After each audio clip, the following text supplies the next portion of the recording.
નમસ્કાર દર્શક મિત્રો, બોટાદ દસ્તક ન્યૂઝમાં આપનું હાર્દિક સ્વાગત છે। હું છું LD મકવાણા। આપ જોઈ રહ્યા છો બોટાદ દસ્તક ન્યૂઝ। હવે પછીના સમાચાર વિગતવાર। વલભીપુરના રાજકારણમાં ગરમાવો। ભાજપ જિલ્લા સંગઠનની ના છતાં યોજાયું સરપંચ સંમેલન। 30-40 સરપંચો હાજર રહ્યા અને 1500ની સંખ્યામાં કાર્યકરો જોડાયા હોવાનો દાવો। સંમેલનમાં જિલ્લા પંચાયતના આરોગ્ય ચેરમેન, APMCના ચેરમેન, તાલુકા પંચાયતના પ્રમુખ સહિત અનેક અગ્રણીઓ હાજર રહ્યા હતા। વલભીપુર ખાતે જિલ્લા ભાજપ સંગઠનની ના છતાં 80-83 કરીને સરપંચ સંમેલન યોજીને ધારાસભ્ય સામે રીતસર ચેલેન્જ આપી છે। વલભીપુરના ધારાસભ્ય અને તાલુકા સંગઠનથી નારાજ જૂથ દ્વારા વલભીપુર તાલુકાના ચૂંટાયેલા બિનહરીફ થયેલા સરપંચોને સન્માન કાર્યક્રમ યોજવામાં આવ્યો હતો।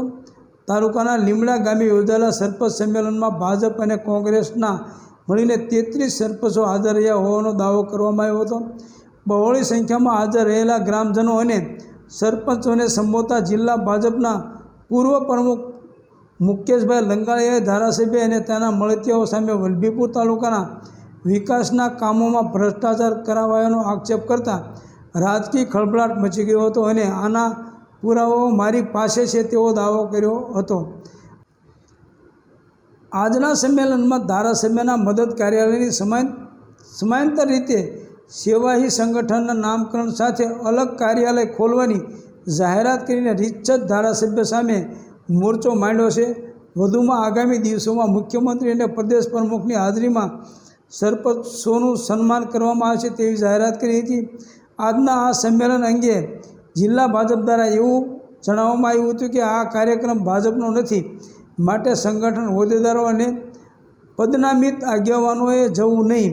તેમ છતાં આ કાર્યક્રમમાં જિલ્લા પંચાયત આરોગ્ય સમિતિના ચેરમેન અશોકભાઈ, તાલુકા પંચાયત પ્રમુખ મેહુલસિંહ ગોહિલ સોલંકી, APMCના ચેરમેન નીતિનભાઈ ગુજરાતી, પાલિકાના ઉપપ્રમુખના પ્રતિનિધિ તરીકે પુત્ર હાર્દિક સાગઠિયા, શહેરને અને ગ્રામ્યના સંગઠનના પૂર્વ હોદ્દેદારો હાજર રહ્યા હતા। આગામી 3-4 મહિનામાં જિલ્લા અને તાલુકા પંચાયતની સામાન્ય ચૂંટણીના પડઘમ વાગશે, ત્યારે આ સંમેલન કેટલું ઉપયોગી બનશે તે સમય કહેશે।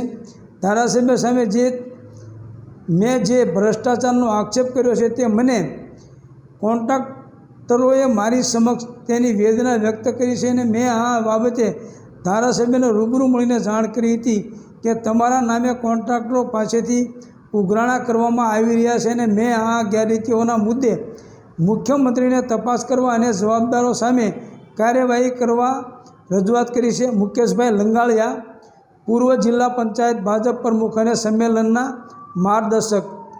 આક્ષેપો સાબિત થાય તો જાહેર જીવન છોડી દઈશ।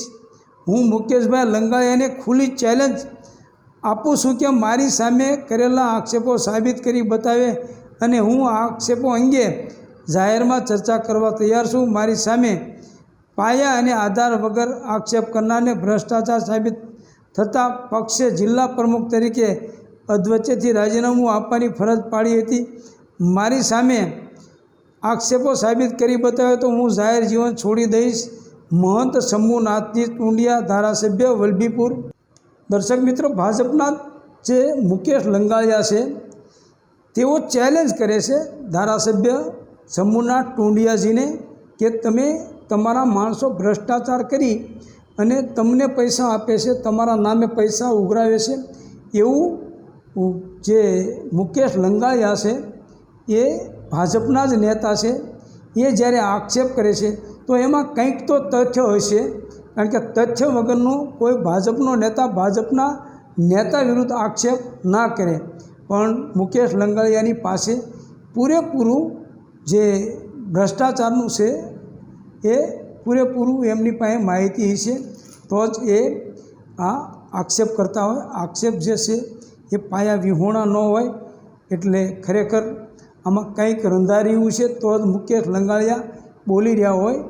તો ખરેખર લોકો વિચારો કે અત્યારે માણસ ગમે એટલા રૂપિયા કમાય છે પણ ભ્રષ્ટાચારમાં ગળા ડૂબશે એ સાબિત થઈ ગયું કે માણસ અબજોપતિ હોય તો એને ખરબોપતિ થવું છે, પણ ખરેખર એને પાછું પડવું નથી એવું લોકોમાં ચર્ચાઈ રહ્યું છે. તો રૂપિયા ગમે એટલા હોય છતાં ભ્રષ્ટાચાર ને ભ્રષ્ટાચાર. આ સરકારમાં કોઈ અધિકારી કે કોઈ ધારાસભ્ય કે કોઈ મંત્રી ભ્રષ્ટાચાર વગરનો નથી અને સાબિત પણ થતું નથી. સાબિત કોણ કરવાનું? સાબિત એમના જ અધિકારી સાબિત કરવાના ને. સાબિત લોકો સાબિત કરે એ જ સાચું, કારણ કે લોકોને તો બધી ખબર જ છે કે શું થઈ રહ્યું છે. આ બ્રિજ પડી જાય ત્યાં સુધી ખબર નથી. હવે બધા બ્રિજ એક હામટા બધા બ્રિજ જ્યાં બનેલા છે એ બ્રિજ મહિનામાં પડી ગયા છે. તો એ ભ્રષ્ટાચાર વગર મહિનામાં પડી. અત્યારે ડામર રોડ બનતો હોય છે તો ડામર રોડ બન્યા પછી 2 મહિનામાં ડામર રોડ તૂટી ગયો હોય છે. તો એ ભ્રષ્ટાચાર વગરનો તૂટી જાય છે. જ્યારે મુખ્યમંત્રી કહેતા હોય છે કે રોડ બનાવો પણ એની ક્વોલિટી સારી બનાવો, તો મુખ્યમંત્રી ક્યારે કહેતા હોય કે રોડ બનાવો એનું આયુષ્ય લાંબુ હોવું જોઈએ. Botad Dastak news, LD Makwana, Botad.